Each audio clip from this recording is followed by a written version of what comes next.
Hapo zamani za kale, siku ya Ijumaa hamkia Jumamosi, usiku ulitanda juu ya kijiji cha Lumbeta, kijiji kilichozungukwa na msitu mzito uliotawaliwa na mizimu na masimulizi ya kale. Mvua ilikuwa imetoka kunyesha, ardhi ilikuwa na harufu ya unyevu, na upepo wa baridi ulipuliza majani kwa sauti ya kunong'ona kama maneno ya wafu. Kitonga, kijana mwenye umri wa miaka 17, alikuwa yatima tangu akiwa na miaka 7. Alilelewa na bibi yake, Bibi Mukami, ambaye walimuita mganga wa mwisho wa ukoo wa Wakoma, ukoo uliokuwa na nguvu za kichawi za asili, lakini uliolaaniwa. Usiku huo, Kitonga alisikia sauti kutoka msituni. Kitonga, Kitonga, njoo. Sauti ilikuwa nyororo lakini ya kina, kama mtu aliye hai na mfu kwa wakati mmoja. Aliamka, akavaa shuka lake na kutoka nje, miguu yake ikizama kwenye tope. Aliifuata sauti mpaka kwenye mti mkubwa wa miwavi, ambapo aliambiwa siri ya damu yake kwa mara ya kwanza. Damu yako ni ya mwamvuli wa kale. Utachagua kuokoa au kuharibu, lakini ukichagua, usirudi. Siku iliyofuata, Kitonga alimkuta Bibi Mukami akiwa amelala sakafuni, macho wazi, lakini sio ya hapa duniani. Midomo yake ilitamka maneno yasiyoeleweka, akitaja majina ya waliokufa miaka mingi iliyopita. Kitonga alipojaribu kumgusa, alikumbwa na mshtuko wa umeme wa kiroho. Roho ya bibi yake ilimtoka na kuingia ndani ya mwili wake. Ndani ya siku 7 zilizofuata, Kitonga alijifunza lugha ya mizimu, kuchora alama za damu na kuzungumza na wafu. Usiku wa 7, alikumbwa na maono. Kijiji chake kiliteketea, watu wakiungua kwa moto wa kivuli, na jina lake likiwa midomoni mwa wachache waliobaki. Kitonga ndiye aliyetuletea laana. Msitu wa Lumbeta ulikuwa na sehemu moja ambayo hakuna aliyewahi kuivuka na kurudi hai, mlango wa kufa. Kitonga alielekezwa na mizimu kuingia huko kutafuta fuvu la babu yake mchawi mkuu Mwakasege, aliyefungwa roho yake na wachawi wa kusini. Safari ilikuwa ya kutisha. Mizimu ya watoto waliokufa kwa mapepo ilimziba njia, macho yao mekundu na miili yao ikivuja damu nyeusi. Kitonga alipambana nao kwa kutumia maneno ya kale aliyojifunza. Alipofika kwenye kaburi la Mwakasege, aliambiwa, ukiniamsha, hutanilaza tena. Lakini Kitonga hakuwa na uchaguzi. Alihitaji nguvu ili kulinda kijiji chake. Aliliamsha fuvu hilo, na laana ilianza. Kwa wiki kadhaa, Kitonga alianza kubadilika. Macho yake yakawa meusi kama makaa, sauti yake ikawa nzito. Alikuwa anaona ndoto za damu na kilio cha watu. Kila alipokuwa karibu na wanyama au watoto, walilia bila sababu. Miti ilimfuata kwa macho isiyoonekana. Kijiji kilianza kumshtukia.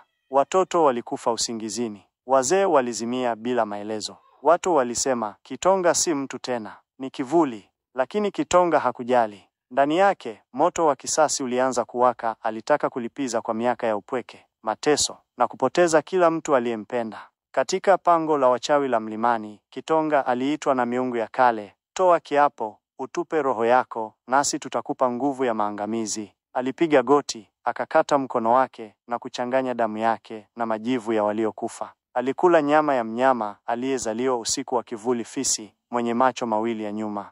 Alipotoka pangoni, anga lilibadilika. Jua halikuangaza kwa siku 3. Kijiji kikajaa ukimya wa mauti. Majirani wake walianza kupotea mmoja baada ya mwingine, na kila usiku alisikia sauti zao zikimuita kutoka chini ya ardhi. Kwa nini umetusaliti? Wakati giza lilikuwa limezidi, aliwakumbuka macho ya msichana mmoja, Amani, aliyekuwa rafiki yake wa pekee tangu utotoni. Amani alikuwa mwanga wa Kitonga, lakini aliondoka kijijini miaka 2 iliyopita baada ya kugundua asili ya Kitonga. Siku moja alirudi. Amani alimkumbatia Kitonga bila woga, akamwambia, si mapepo yote huja kuharibu, baadhi huja kutufundisha kupenda tena. Kitonga alihisi joto moyoni kwa mara ya kwanza baada ya muda mrefu, lakini pepo waliokuwa ndani yake hawakupenda hilo. Walimuonya, ukimchagua tutakuchoma. Usiku mmoja, Kitonga alijaribu kutoroka pamoja na Amani kwenda milimani ambapo nguvu za giza hazifiki, lakini walizingirwa na roho aliyokuwa amezifufua mwenyewe. Kila hatua waliopiga, ardhi ililia, anga likapiga kelele. Amani alijaribu kumtetea kwa dua, lakini roho zilimrarua. Amani alikufa mikononi mwa Kitonga, macho yake yakikoma na tabasamu lenye uchungu, umenichagua, sasa jichague mwenyewe. Kitonga alipiga kelele iliyotikisa ardhi. Miti iliinama, mito ikaanza kurudi nyuma. Alijichoma kwa kisu cha mizimu ili kuua nguvu ndani yake, lakini ilishachelewa. Mwili wa Kitonga uliungua kwa moto wa ndani, lakini roho yake iliendelea kuishi, ikizunguka kijiji cha Lumbeta, ikiimba kwa huzuni, nilitaka tu kupendwa, na sasa imekuwa hadithi ya kutisha. Miaka 3 ilipita tangu kifo cha Kitonga, lakini kijiji cha Lumbeta hakikuwahi kurejea katika hali ya kawaida. Watoto walizaliwa wakiwa na alama za ajabu kwenye vifua vyao, alama ya moto wa giza ikifanana na ile ya ukoo wa Wakoma. Usiku wa mwezi mweupe, watu walimuona kivuli cha kijana akitembea kando kando ya kijiji, kikiwa kimeinama, macho yakiwaka kama makaa. Watoto waliokuwa wagonjwa walifariki siku hiyo hiyo, na wazee wa kijiji wakakutana na kusema, roho ya Kitonga haijalala, haitalala mpaka ipate mwisho wake. Mmoja wa wazee, Mzee Fumo, alikiri kuwa alikuwa mmoja wa waliomficha Kitonga asijue ukweli wa ukoo wake. Alisema, roho yake imekamatwa kati ya mapenzi na kisasi. Ipo hai kwa sababu hakuna aliyeomba msamaha kwa ajili yake. Siku moja, wageni walifika Lumbeta, wachungaji wa kiroho kutoka mji wa mbali, wakiwa na lengo la kutakasa kijiji. Walijenga hema la maombi katikati ya kijiji. Wakaanza kupiga mbiu na kufukuza mapepo. Lakini siku ya 3, jambo la kutisha lilitokea. Wakati mchungaji mmoja alipomwelekea mti wa miwavi ambapo Kitonga alipata mwito wa kwanza, ghafla ardhi ilipasuka, mvuke mweusi ukafuka, na mchungaji akavuta pumzi ya mwisho akiwa ameganda kama sanamu. Macho yake yalibaki wazi, yakionyesha hofu ya mwisho aliyohisi. Wakaelewa hapo kwamba hili si pepo wa kawaida. Hii ni roho ya mtu aliyeumizwa, aliyechagua giza kwa sababu ya maumivu. Siku moja, msichana mdogo alifika kijijini, aliyefanana kabisa na Amani. Aliitwa Neema, lakini sura yake, macho yake, hata sauti yake vilikuwa kivuli cha Amani. Mzee mmoja alimuona na kusema, huyu si mtoto wa kawaida. Huyu ni mwanga wa mwisho wa Kitonga. Neema alilelewa na mama mmoja mjane, lakini kila alipokuwa peke yake, alikuwa anaongea na sauti isiyoonekana. Alisema mara kwa mara, ananilinda. Hata kama mnaniona mtoto, mimi ni zawadi ya upendo wake wa mwisho. Siku moja usiku, Neema alitembea hadi kwenye mti wa miwavi. Alipofika, kivuli cha Kitonga kilimtokea kwa sura ya huzuni kubwa. Alisema kwa sauti ya miondoko ya upepo, Neema, ni wewe? Neema alijibu kwa machozi, ndiyo, na nimekuja. Usiku huo ulikuwa wa miujiza. Miti iliinama kimya, ndege walikoma kuimba, na mwezi ulionekana mara 2. Neema alimshika Kitonga kwa mkono, japokuwa hakuwa na mwili kamili, na akamuongoza mpaka mtoni, pale ambapo mapenzi ya kale yalizaliwa. Kitonga kwa mara ya kwanza alilia machozi ya roho. Kila tone lilipoanguka ardhini, mti mmoja wenye sumu ulianguka. Kabla ya alfajiri, roho ya Kitonga ilianza kung'aa kama jua. Neema alimwambia, usamehe dunia, samehe hata wale waliokusahau, maana giza lako lilizaliwa na upweke. Kitonga alipotea taratibu, kama moshi unaofifia alfajiri. Alipofifia kabisa, kijiji kilipata utulivu usiojulikana kwa miaka mingi. Watoto walianza kuzaliwa bila alama. Miti ya miwavi ilikauka kabisa, na ardhi ilizaa mazao kwa mara ya kwanza kwa miaka mingi. Na kwenye jiwe la zamani, ilitokea maandishi yasiyoandikwa na binadamu. Huyu alikuwa kijana aliyejeruhiwa, lakini mwisho wake ulikuwa wa upendo. Baada ya kutoweka kwa roho ya Kitonga, Neema alianza kuwa na ndoto za ajabu. Ndoto hizo zilimwonyesha Kitonga akiwa mahali pa giza, anashikilia mlango wa chuma mkubwa uliowekwa minyororo ya damu. Ndoto hizo zilirudi kila usiku, na sauti ya Kitonga ikawa ikimwambia, bado sijaenda, kuna kilichonizuia, kuna mlango wa mwisho, na funguo iko ndani yako. Siku moja, alipoamka, aligundua alama ya moto mdogo kwenye kifua chake, ile ile aliyoiona kwenye picha ya ukoo wa Wakoma. Wazee wa kijiji walipomwona, walishika vichwa vyao na kulia. Giza lilikuwa limeondoka, lakini sasa limerudi kwa njia ya mwanga. Mzee Fumo alimweleza Neema kuhusu mlango wa roho 7. Mlango uliotajwa kwenye maandiko ya kale ya wachawi wa mwisho. Ndani ya mlango huo kulikuwa na roho 7 zilizolaaniwa, akiwemo Kitonga, waliokuwa wamefungwa kwa sababu walikuwa na uwezo wa kuvuka mipaka ya maisha na kifo.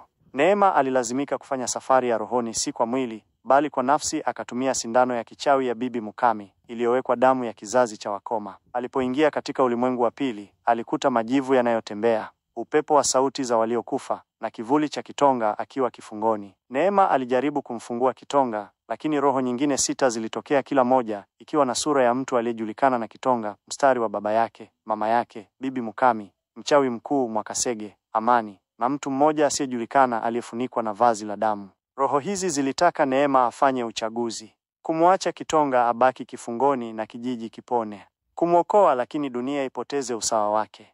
Neema alilia. Aliona maumivu ya Kitonga, upweke wake, huzuni yake. Alijua dunia haikuwahi kumwelewa. Alisema kwa sauti, Kama giza lake lilitokana na sisi, basi sisi ndio tunapaswa kubeba matokeo yake. Neema alipokata minyororo ya kitonga, ardhi ya ulimwengu wa pili ilianza kutikisika. Miamba ilipasuka, anga likawa jekundu. Dunia ya mizimu ilijibu kwa hasira kwa sababu mtu wa mwanga alikuwa ameuvunja usawa. Kitonga alimtazama Neema kwa macho yaliyojaa mchanganyiko wa upendo na huzuni. Nilijua utarudi, lakini sikutaka ukubebe mzigo huu. Neema alikumbatia kivuli chake, na kwa mara ya kwanza, Kitonga aligeuka kuwa mwanga mweupe. Roho zingine 6 zilififia, zikiwa huru. Laana ya ukoo wa Koma ilivunjika, lakini dunia ya kawaida ilianza kupata mitetemeko. Maji yakabadilika rangi, wanyama wakaanza kuongea lugha ya watu, na mwezi ukaonekana mchana. Kijiji cha Lumbeta kilianza kujaa upepo wa ajabu, upepo uliozungumza,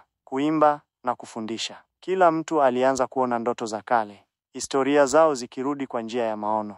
Watoto walianza kuonyesha vipaji vya kichawi, wengine wakiweza kutibu kwa kugusa, wengine kuwasiliana na mizimu ya mababu. Lakini pia, wengine walianza kuwa na giza mioyoni mwao, giza lililosalia baada ya kuondoka kwa Kitonga.